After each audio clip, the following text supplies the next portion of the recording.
Why does the time builder CFI always get a bad rap?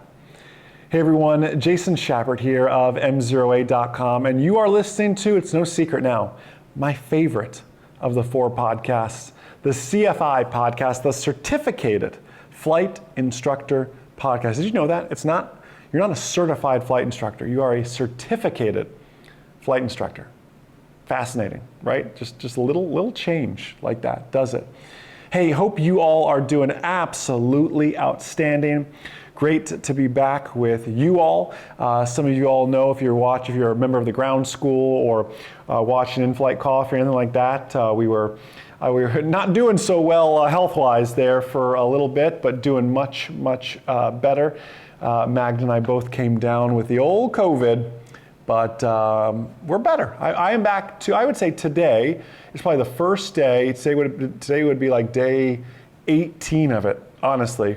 I'd say I'm 100% finally today, so that's good. Magda's probably just the tiniest bit behind me on that one. She got it a day or two after I did, thanks to me. But back to it. Already went flying, everything else by myself, don't worry. And life is good as such. Hey, I want to share with you briefly, and I just shared it, and I think it'd be fun for you to go back and hopefully listen to all 4 podcasts, the private podcast, the instrument podcast, the commercial podcast, and of course you listen to the CFI podcast. But on last week's commercial pilot podcast, so you go to the commercial pilot podcast, it would be October of 2021, if you want to go back and find, if you're listening to this way in the future, and this is like a time capsule. The episode is called My First Jobs in Aviation. And in there, I share a lot about this. Actually, I open up with this idea, which inspired this episode, of the time builder. I don't like the phrase time builder. I think it denotes somebody who's there for one thing. I'm here to build time. I don't really care about the paycheck. I don't really care about the students. I don't really care about the school. I don't really care about the airplanes. I really just care, when is Delta going to call me? When's United going to call? Like that, unfortunately, is the reputation or the stereotype that we create in our head when someone has the audacity to say, I'm a time builder. In fact, I don't know if many people, maybe I'm out of touch, but I don't think do people really call themselves a time builder? I'm a time builder, CFI. I don't think so. It's very possible I am out of touch, though. Sometimes I do live in a bit of a bubble. But I can't see somebody saying that. Now, I can see, and see it all the time, people saying, yeah, my CFI is just a time builder. Like people talk about their CFIs being a time builder, but I've never known a CFI to call themselves a time builder. But anyways, time builders have this stereotype that I just explained to you. And I frankly don't like it. So I'm wondering, do we need a change of vernacular? What I propose on the Commercial Pilot podcast is, can we call them experience builders instead? Maybe just that change in the verbiage would help, because time builders have a bad rap. Maybe we call them experience builders, like, okay, yes, you are building, as a CFI, you are building experience, but you're also creating moments, you're creating experiences for your learners as well, for your students. Learners is the new word to use, right? You're creating these great experiences while you're building experience. And yeah, you're getting paid a little bit, but you're building the reputation of the school. You're building your own reputation while you're also, yes, building your time or your experience. Here's the question I have for you. Can someone, and you know what? You may go on to become a CFI to build time. I think that's great. The last episode I was just sharing was all about low time, odd commercial pilot jobs, like 250-hour commercial pilot jobs. They're odd, and there's a few of them out there, and there's a few more I probably didn't even list that you can think of, but it's just keeping you in the aviation environment and getting paid. But what I encourage people to do in that episode was go become a CFI. Get paid a little bit, build the time, because I believe you can be time building. How can you be time building and still deliver the most value for your learner? You can be waiting for the Delta phone call. to put you in that, you're in a hiring pool just waiting for indoc, right? And waiting for train. Like that's 100% acceptable. As long as you're honest with your learners and say, hey, just so you know, I'm thinking I'm only going to be here 3 or 6 more months before indoc at Delta, assuming the economy stays good, they keep hiring the way they're doing and everything else. Like that's what I'm thinking. If you're honest with your learners and they know that, so it's not a surprise, because who's ever been surprised by a CFI? Like, hey, next week I'm actually heading out. You're flying with Phil. Your next lesson, not me. I'm out. It's our last lesson together. You're like, oh. I've gotten the text message breakup too. You know, the CFI's like, oh, I'm out. Sorry, I moved you the schedule to fly with Phil. Great, I don't even know Phil, but thanks. That's where the time builders get the bad rap, isn't it? How can you be a time builder, an experience builder, and still deliver value to your learners? Well, you can do it by being upfront with them and saying, listen, I've got 1,000 hours, I need 1,500, and I'm going to start applying for jobs, just so you know. So I think I'll be able to finish up your private pilot, and I'm going to do my best to make sure that happens. That's the level of deliverability. You know, I shared, again, I keep going back to this commercial pilot podcast. You're going to have to listen to it now. I left a cliffhanger in there where, not that exciting, but where I shared I actually slept in a hangar for a few months. And I slept in a hangar for a few months because I had one student left to finish up. Awesome gentleman. One student to finish up his private pilot certificate. It was very, very close. We were like wrapping up cross countries and solo cross countries.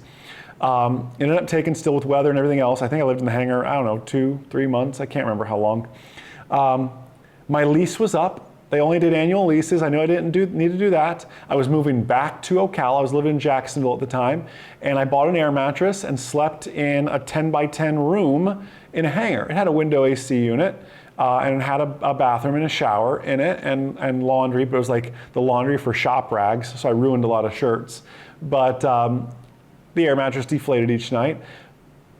But I wasn't going to leave that student. I wasn't going to leave that learner. I promised him I would finish up his certificate.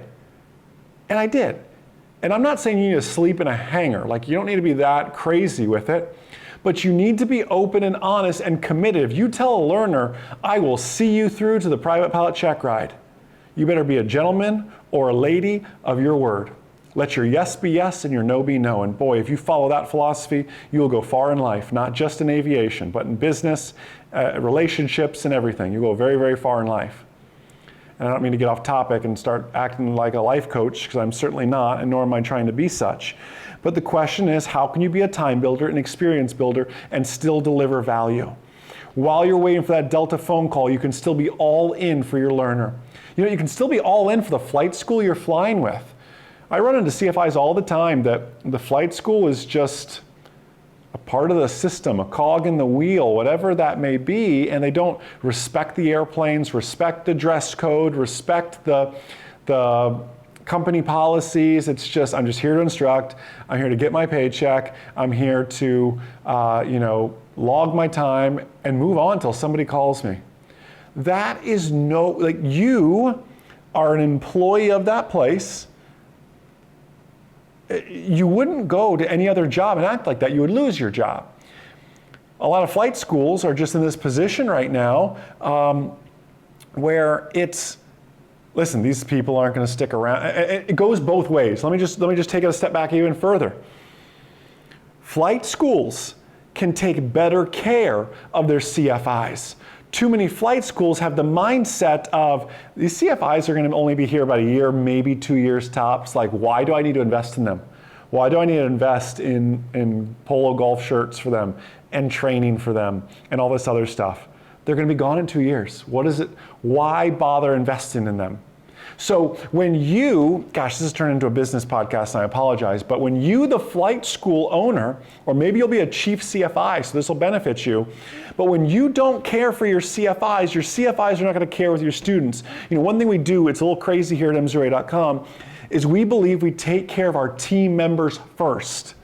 If I take care of the MzeroA team and love on them, they're going to be in a great mindset, in a great position to then go out and love on our actual students, our actual learners. And it's thousands a day, 20,000 a day is what watches and consumes MzeroA content every single day. It's ridiculous. It's amazing. It's a blessing. It's all these things. But if our team was grumpy and I was just this dictator-like boss and everything else, like, it would reflect all the way down the company to then grumpy students. And that's what's happening in flight schools. The flight schools are not investing in the CFIs are not investing in the students, and the students go and give you a bad 3-star review on Google. And that's the vicious cycle that's happening right now. If you have a good CFI helping you with your CFI, or you had a good CFI in the past, you know it, and I hope you are still hanging on to that person or hung on to them as long as you could. Now, you can learn from the bad CFIs too, but boy, having a good CFI is so powerful. I'm always amazed when I hear the story, oh, I had the same CFI private through my commercial. Think, you're like the 1% of 1%. Most people have 3 or 4 CFIs per certificate or per rating. How can you avoid being that CFI? Could you be so bold as to when you know, hey, you've actually got a class date at Delta or United or whatever it is. Congratulations, that's awesome. You've got a class date that's 3 months out. This is gonna sound crazy, and it's gonna take some humility on your part and your pocketbook's part, because it's gonna hurt a little bit, but it's the right thing to do. You might wanna give the flight school a heads up and go, hey, listen, I got my in-doc date, I got my class date, it's in 3 months. I'm gonna finish out my students to the best of my ability. And I'll make sure we hustle them along. I won't make any bad decisions if weather's bad or maintenance is bad. I'm not gonna push it by any means, but I'm gonna do my best. I'll make myself available. I normally take off weekends. I'm gonna work weekends now just to make myself more available to my learners. But please don't give me any new learners. I'm good for a flight review. I'm good for an IPC, but don't give me any brand new students or even brand new instruments. Just don't give me anybody from zero for a certificate of rating, because I'm not gonna be able to finish them in 3 months, and that's not fair to them. Wow. If you walked into it with that level of humility, it takes guts. But aviation is so small. You can make or break your reputation in minutes in aviation. Think about it. I mean, if you look at the FAA Airman database, there are only 600,000 pilots in the database. How many of those are active? Maybe half, so 300,000 people. Aviation is small. There, especially if you're in a small community, there's a good chance you say someone's name and they know that person. You're building your reputation now. And you never know who you're teaching to fly, by the way. That person you're teaching to fly, you want to run off to the airlines. That's awesome. The person you're teaching to fly might be the president of ALPA one day, the Airline Pilots Association, right? The big union there, or might be the president of AOPA, or the president of, or a C-suite or VP at United or at Delta one day, and they're going to remember you, and you better remember them, and hopefully you are good to them, because aviation is so full circle with that sort of stuff. MzeroA Nation, I really got on a tangent today. I didn't even follow my notes very well. Time builder CFI, they get a bad rap. Can we call them an experience builder? And the question you need to think about is, how can you build time and still deliver the most value to your learner? I have no problem with you being a CFI to build time and make a little bit of money. Nothing wrong with it.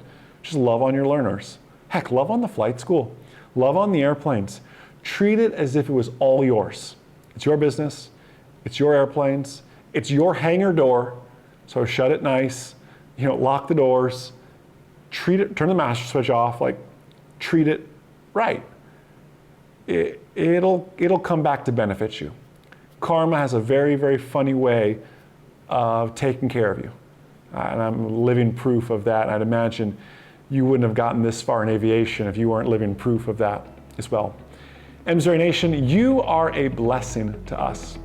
If there's anything, seriously, anything at all, we can do to better serve you, please, please, please don't hesitate to reach out. Have a blessed, amazing, outstanding rest of your day. And most importantly, remember that a good pilot is always learning. Have a great day, everybody. We'll see ya.